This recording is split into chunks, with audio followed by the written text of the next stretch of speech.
Capricorne, bonjour et bienvenue sur ma chaîne pour votre lecture de vie sentimentale pour ce mois de février 2020. En se focalisant essentiellement sur cette Saint-Valentin qui occupe le mois de février. Alors, cette lecture se veut être une lecture de vie sentimentale, certes. Ceci dit, si vous êtes seul, si vous n'avez personne dans votre vie, ça peut aussi très bien représenter la personne à laquelle vous pensez, à laquelle vous rêvez, à laquelle vous aspirez, la personne qui vous est destinée mais que vous n'avez pas encore rencontrée. C'est une façon comme une autre aussi de manifester le souhait de rencontrer quelqu'un. Ça peut aussi dans certains cas nous parler d'amitié très forte. En fait, c'est vraiment à vous de le placer en fonction de ce que vous vivez, d'accord? Où ça résonne, où ça résonne pas. Ne forcez pas les choses à entrer dans votre existence si ça n'est pas le cas. Alors, on va faire ça sous forme de cœur comme vous en avez l'habitude maintenant. Et on va commencer tout de suite avec la première position qui est le point de départ de votre relation. Et on a la lune. On a la lune comme point de départ. La lune nous parle essentiellement de tout ce qui est caché. Alors, c'est intéressant comme point de départ. Alors, pour ceux d'entre vous qui sont en couple, ça signifie surtout qu'il y a beaucoup de choses qui sont tenues secrètes. On ne parle pas de ses sentiments. La lune, elle représente symboliquement les émotions. Donc, on ne parle pas de ses émotions, on les tient cachées. On n'arrive pas à les partager, on n'arrive pas à s'ouvrir peut-être et l'un et l'autre, hein, parce que c'est le point de départ. Elle représente aussi la lune, tout ce qui est incertitude, tout ce qui est tout ce qui n'est pas ancré, tout ce qui n'est pas certain, tout ce qui doit encore être révélé, encore être découvert. Ça peut aussi nous parler d'une relation que vous pourriez avoir qui serait tenue secrète. Vous m'avez suivi. Voilà, donc on met ça ici, en espérant que vous la voyez, oui. La position suivante, c'est votre état d'esprit à vous, Capricorne. Alors, vous avez l'étoile, donc de l'espoir. Vous êtes guidé par votre intuition, vous êtes animé par un rêve, par un désir, vous y croyez dur comme fer. C'est votre état d'esprit. Vous y croyez dur comme fer. Soit à cette relation-ci, soit au développement d'une relation d'une manière ou d'une autre. Elle parle aussi, l'étoile, d'une façon de... Comment est-ce qu'il faut que je dise ça? Elle parle aussi du fait de dépasser les éventuels obstacles que vous pourriez avoir sur votre chemin pour arriver à concrétiser cette relation. Et puis la deuxième carte qui va ici dans votre état d'esprit, c'est la roue de fortune. Ce qui me fait penser que vous avez quand même juste deux arcanes majeures ici hein, dans votre état d'esprit. Donc vous avez un mental solide, puissant, et vous comprenez parfaitement que le temps est à l'œuvre. Vous comprenez parfaitement la notion de temps, d'espace. Vous n'êtes pas pressé. Vous avez cette confiance, cette conviction que les choses vont tourner dans le bon sens pour vous, mais au moment où ça doit se faire, c'est tout. Vous avez compris, je crois, d'une certaine façon que c'était pas entre vos mains. D'accord ? C'est le destin, c'est pas entre vos mains. Il y a beaucoup de notions de destin ici. Là, avec ces trois énergies ici, on comprend que vous ne maîtrisez pas les choses. Vous l'avez compris et vous l'acceptez, semble-t-il. L'état d'esprit de votre partenaire, alors, pareil, toujours des arcanes majeures, la tempérance. La tempérance, c'est aussi une énergie très douce, une énergie très conciliante, une énergie apaisée, apaisante, sereine. Peut-être que c'est quelqu'un qui doit aussi encore se soigner ou guérir d'anciennes blessures de cœur. Et c'est quelqu'un qui prend son temps pour avancer tout doucement, tranquillement. C'est quelqu'un aussi qui... Il n'y a pas de stress dans cette relation. Il n'y a aucun stress. Il y a aucun... Il y a beaucoup de... Il y a du respect pour la notion de temps. Il faut du temps pour que les choses se développent et s'ancrent. Et c'est comme si en fait vous aviez à l'intérieur de vous, aussi bien vous que votre partenaire, cette sérénité, ce calme intérieur. Avec celle-ci, on a la 6 de coupe avec la tempérance. Alors, c'est peut-être quelqu'un qui doit encore équilibrer des histoires du passé, son passé. Il ou elle a peut-être des enfants que il ou elle doit gérer, doit rassurer, doit structurer. Si c'est pas le cas, c'est peut-être quelqu'un qui a encore un travail de soin, de guérison à faire sur son propre passé, sur son propre enfant intérieur, avant de pouvoir s'ouvrir pleinement à cette relation. D'accord? Alors, la position suivante, c'est d'où est-ce que vous venez? D'où est-ce que vous venez depuis cette relation? Alors, vous venez de l'empereur. Vous venez de l'empereur, ce qui nous fait comprendre que vous êtes dans la maîtrise. Vous avez les rênes de votre vie sentimentale en main. Vous savez ce que vous voulez. Et vous allez... L'énergie de l'empereur, c'est « je te veux, je viens te chercher ». Voilà, c'est un peu ça en résumé. Vous savez ce que vous voulez comme relation et vous faites ce qu'il faut pour l'avoir. Dans la position du passé de votre partenaire, on a la 3 de coupe. Votre partenaire était peut-être... Alors, il y a 2 lectures possibles. Il était peut-être pas libre quand vous l'avez rencontré. Le partenaire pouvant être une femme, un homme, hein, on est bien d'accord, mais il était, je pense, peut-être pas libre, peut-être pas disponible, pas forcément marié, mais tout au moins pas libre. Ou alors c'est quelqu'un qui a peut-être l'habitude, au contraire, de sortir, de festoyer, de célébrer tout et n'importe quoi. C'est peut-être quelqu'un qui est...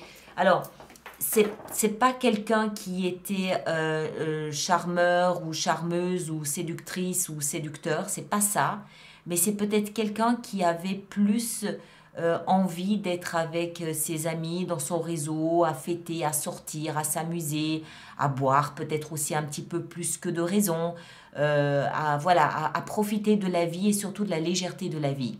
Ou alors c'était quelqu'un au contraire qui n'était pas libre, qui s'est autoproclamé libre pour cette relation, mais qui ne l'était pas forcément. D'accord? Il y a des choses cachées dans le point de départ.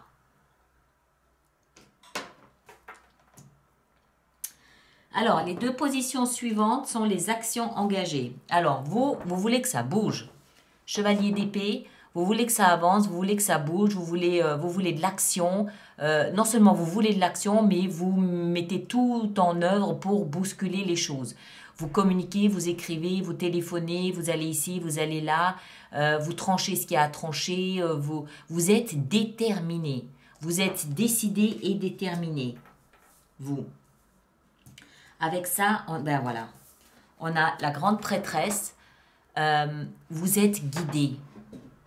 Vous vous souvenez, je vous disais que votre état d'esprit, c'était l'étoile et que vous étiez guidé. Vous étiez guidé dans cette relation. Là, on a la confirmation avec la grande prêtresse. Vous suivez votre intuition, vous écoutez votre intuition et vous agissez en fonction de ce que vous dit votre intuition. Vous n'écoutez pas la raison, vous appliquez ce que votre intuition, votre sagesse intérieure vous dicte, vous l'appliquez, vous communiquez en fonction et vous mettez en place des actions qui correspondent à ce que vous ressentez. Votre partenaire, les actions qu'il ou qu'elle engage, ben c'est à peu près similaire. Hein, le roi d'épée avec la force. Alors, le roi d'épée, c'est aussi une énergie de quelqu'un qui sait. C'est une épée, donc c'est mental, c'est la réflexion, c'est quelqu'un qui a réfléchi, c'est quelqu'un qui a analysé la situation, c'est quelqu'un qui a pesé le pour, le contre et surtout qui a réfléchi à ce qu'il ou qu'elle voulait. C'est quelqu'un qui assume ses décisions.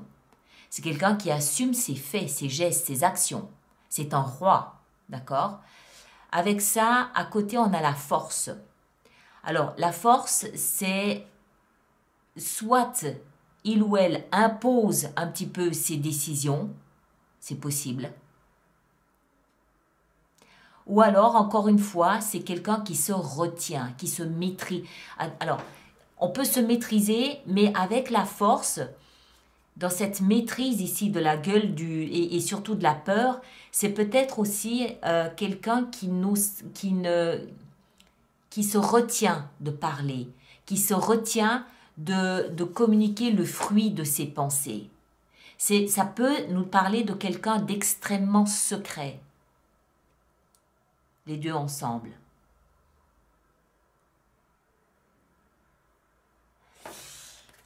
Ça peut nous parler de quelqu'un d'extrêmement secret, de quelqu'un qui est très mental, hein, qui a beaucoup qui mène beaucoup de réflexion, d'analyse, voilà. Donc c'est quelqu'un qui sait très bien où il ou elle en est, parfaitement. Mais soit c'est quelqu'un qui ne veut pas partager cette information avec l'extérieur, ou alors ce qu'il ou qu'elle a appris par le biais de ses introspections lui demande peut-être beaucoup de courage. C'est possible aussi. Et j'ai une folle envie d'en rajouter une dessus, mais je veux pas que ça fasse des jaloux après avec les autres. Allez, on en rajoute une et on a, voilà, le roi de denier. Alors, je pense que c'est quelqu'un d'extrêmement prudent. Hein. Cette personne a deux rois. C'est quelqu'un qui s'assume. C'est quelqu'un qui sait ce qu'il ou qu'elle veut et qui est parfaitement en mesure d'assumer ce que cette personne désire, j'en bafouille, ce que cette personne veut. Je pense aussi que du coup, la force, c'est plutôt la force de ne pas agir dans la précipitation, la force de se maîtriser, de se contrôler, de se donner le temps, parce que le roi de denier, il se donne le temps de construire, il se donne le temps de bâtir, il se donne le temps de ressentir, d'être sûr. Ça, on est dans les actions engagées hein, quand même. Donc, c'est quelqu'un d'extrêmement prudent, mais qui a la force, la capacité à se maîtriser, à se retenir pour ne pas foncer tête bêche dans cette aventure comme ça. C'est quelqu'un de très prudent, de très prudent. Alors, la position suivante, c'est le conseil qui vous est donné. Alors à vous, c'est tout simplement de cultiver ce que vous aimez, ce que vous voulez. De cultiver ce petit amour naissant que vous pouvez ressentir ici. Vous avez un état d'esprit fort. Vous provenez d'un espace où vous aviez beaucoup d'assurance, beaucoup de force, de puissance, d'accord? Vous écoutez beaucoup votre intuition et ici le conseil qui vous est donné, c'est de développer votre petit sentiment intérieur. Développez, nourrissez, écoutez votre cœur, écoutez ce qu'il a à vous dire. D'accord? Le poisson qu'il y a dans cette coupe, à un moment donné, il va avoir besoin de beaucoup plus d'eau pour pouvoir grandir et grossir. Écoutez vos émotions. Du côté de votre partenaire, le conseil qui lui est donné, c'est de travailler. De travailler ou de se concentrer sur ce qu'il veut. Se concentrer sur ce qu'il fait ou sur ce qu'il veut, de peaufiner, de raffiner son ouvrage. L'ouvrage pouvant étant la relation, l'ouvrage pouvant étant son rapport à l'amour, son rapport aux autres, son rapport à lui-même ou à elle-même. Rester concentré sur ce qu'il ou elle est en train de faire. C'est ça le conseil qui lui est donné. Alors, avec ça, ça ressemble pas vraiment à un cœur. Hein. Avec ça, l'issue de la relation à ce stade, d'accord? C'est-à-dire au moment où vous prenez conscience de ça, vous prenez connaissance plutôt de ces énergies ici, et c'est avant que vous ne commenciez à mettre en place des différentes actions, d'accord? Donc à ce stade, l'issue possible est la 9 de denier, c'est-à-dire... alors, c'est généralement une énergie qui est associée ou célibataire. Mais Dans ce cas de figure ici, moi j'ai plutôt j'ai plutôt envie de dire que c'est plus une très grande conscience de ce que vous apportez dans la relation. C'est valoriser les plus petites choses, d'accord? La moindre communication, le moindre geste, le moindre regard, c'est le valoriser. C'est vraiment prendre conscience et mesurer pleinement tout ce qu'il y a de beau autour de cette relation, toutes les beautés de la vie, toutes les petites joies, tous les petits plaisirs. C'est vraiment valoriser le lien. Vous pouvez le faire de manière individuelle, vous pouvez le faire ensemble, en couple, mais c'est vraiment, c'est valoriser, c'est mettre en évidence la beauté de la relation et de tout ce qui va autour, tout ce qui gravite autour. D'accord? Alors maintenant, on va faire notre petite extension sur Vimeo. On va voir de quelle façon on va pouvoir faire ça. Alors, on va commencer par le point de départ de la relation. Le point de départ de la relation, c'est le point de départ de la relation, c'est 6 de bâton. Votre état d'esprit à vous, c'est... Alors, je peux choisir d'en rajouter le roi de bâton. Je peux choisir d'en rajouter sur Vimeo si je le décide. L'état d'esprit de votre partenaire, c'est le valet de bâton.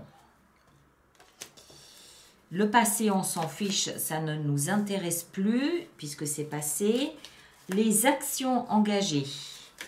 Alors, pour vous, les actions engagées, pour vous, c'est la grande prêtresse. Vous êtes très branché intuition, connexion invisible. Du côté de votre partenaire, la tempérance.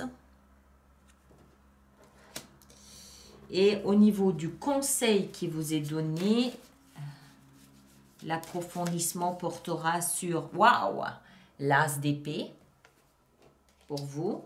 Et pour votre partenaire, l'approfondissement portera sur la 5 de coupe.